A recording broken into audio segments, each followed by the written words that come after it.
Hey guys, welcome back to my channel. My name is Rashia. If you're new here, welcome. If you're not, welcome back. Today, as you can see by the title, I am going to be giving some realistic advice for preparing for your GCSEs. If you enjoy this type of content, hit the subscribe button and like this video. Without further ado, let's get into this advice. So if I keep looking behind you, because I'm looking in the mirror that is looking at me. Anyway, I've got 4 top tips. I've got this flipping sheet that I made. First one is revise early. The second one is revise frequently. The third one is study smarter, not harder. I live by that. And the fourth one is do it yourself. Okay, let's get into it. Revise early. Now, if you're in year 11 now is the time to revise. Right now. Like right now. We have exams in like 3-4 months. So if you have not started revising, if you have not picked up a pen or a paper, I think it is time. That is just for the current year 11s. If you're going into year 11 in 2025, this September and many Septembers to come, listen to this advice. Let me tell you. If someone had told me, first of all, start early. By December, you need to have your flashcards, your mind maps, your textbooks bought, made. Everybody needs to be in your revision area, on your desk, wherever. You need to have them by December, latest. Okay? That is so that when your revision does start, which I will get onto in the later part of the video. It's easy peasy lemon squeezy. Number 2. This one is something that I wish someone had told me prior. Do not rewrite your notes. Don't do it. It may be fun, you may be making it aesthetic, you might be in your sweet time on your handwriting. Don't do it. Unless you want like a 4 and below, it's the biggest waste of time ever. Instead, what you should be doing is making mind maps. This is how you make a mind map. You get the topic that you're doing. I've been making my maps for English. Get the topic. Okay, for an inspector calls, it might be social responsibility. Put that in the middle. Then, with no resources around you, make sure you write everything you know about that theme. And then once you have gotten everything down that you think you know, it is time to look back at your notes that you didn't rewrite. Look back at your notes. Hold on. Sorry about that. As I was saying, look back at your notes. Put everything in that you've missed. Read it over, soak it up, do it again.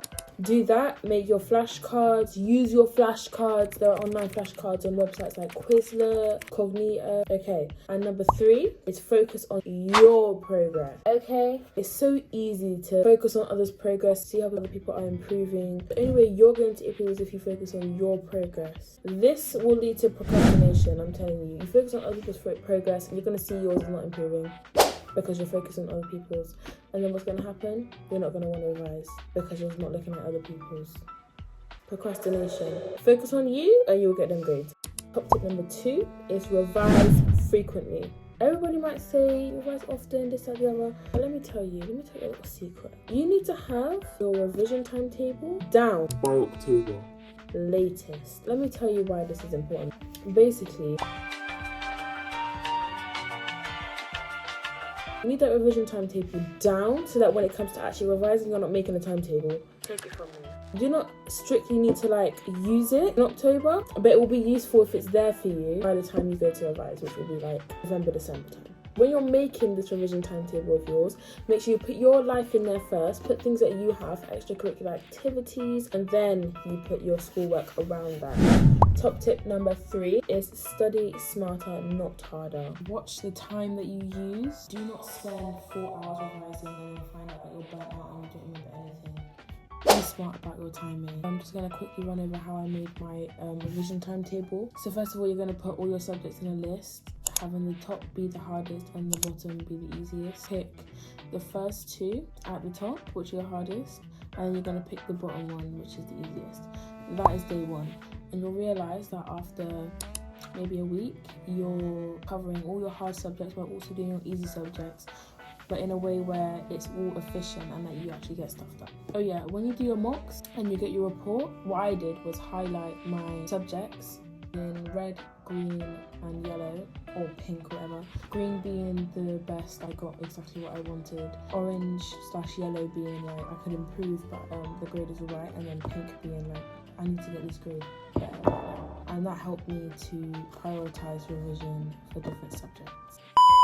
my last tip is DIY. What I've learned is that you do not wait for anybody. Like, do not wait on anyone to study, to revise, to do anything. Don't wait on your teachers to teach you anything. Don't wait on your tutor. Don't wait on anyone because you don't have time. I've learned that if you teach yourself, you're literally going to get better grades. I'm telling you now. It's so much easier and you feel a lot more confident when you go into school and when you're in lesson, like, because you taught yourself that already, so you're flying through the work. I suggest that, I don't suggest. If you're doing triple science, I suggest you take that advice and teach yourself. It can get so easy to fall behind in triple science. With all the extra content, you literally need to be on top of it. So teach yourself. It's easy to hear it, it's easy to say it, but how do you actually do it? Some websites for you guys. So for sciences, I use Cognito, and physics and maths tutor. So Cognito literally has everything you could ever ask for GCSE science. It also does Key Stage 3 and A level. So if you're in one of those categories, then you can definitely use it. You have to pay for some aspects of it, but I'm using free and it is brilliant as it is. Physics and maths tutor literally has everything. It does physics, maths, geography, English, everything. I think it's also a really good website, but I would use it in combination with something else, if you know what I mean. And then for English, I use BBC Bitesize, and then some YouTubers like Dystopia Junkie for your poetry, and then also Mr. Everything English. It's just literally in the name, who does everything. Dystopia Junkie. You're only going to really find benefit from him if this is the anthology your school uses. Also, some people use Mr. Bruff on YouTube. I've never used him, but I've heard he's really good. For geography, I use BBC Bitesize, and then also resources from my teacher. Rinse your teachers of their resources, I'm telling you. Rinse them. Do questions, make them mark them. Literally rinse your teacher. For maths, I use Maths Genie, and then also sometimes Dr. Frost. I'm still learning how to use Dr. Frost, but Maths Genie is a legend. Wow. You literally have all the maths topics graded, so then you know what you need to work. Lastly, for Spanish, I use Memrise, which is basically an app, but there's also a website if you don't want to get the app or you can't get that. It's really good. You can do speaking practice, writing practice, listening practice, all of that. It's a lot more authentic and you get to hear it from native speakers in Spain, which is brilliant. But yeah, it's really good.